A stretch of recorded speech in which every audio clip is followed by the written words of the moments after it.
In today's video, I'm going to teach you how to check message timestamps on Slack. Knowing exactly when a message was sent can be incredibly useful, especially when you're coordinating with team members across different time zones or revisiting a previous conversation.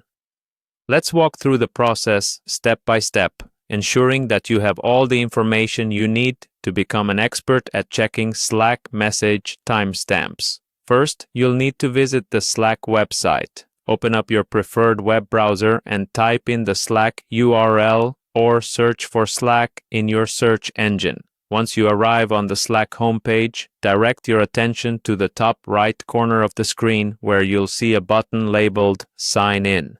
Go ahead and click on that button. Upon clicking Sign In, you'll see different options for logging in. For this tutorial, we'll focus on using Google to sign in. Click on the Google button.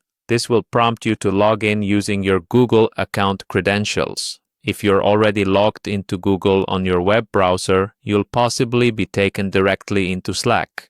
If not, enter your login details and give any necessary permissions to proceed. Now that you're logged into Slack, it's time to navigate to your direct messages or DM. You might find this right on the sidebar, but if not, look for an icon or text indicating DMs. Click on it, and this will lead you to your list of direct messages.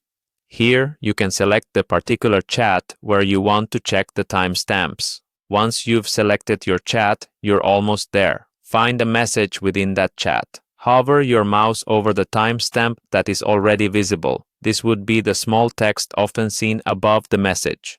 By doing so, you'll reveal more detailed information displaying both the time and the date the message was sent.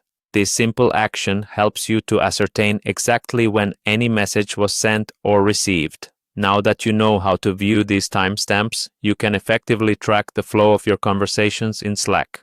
Remember, if you're collaborating across different time zones or needing to reference a specific time-related event in your messages, this feature can be particularly helpful. And that's it. Now you have mastered the art of checking message timestamps on Slack. I hope you found this tutorial helpful and easy to follow.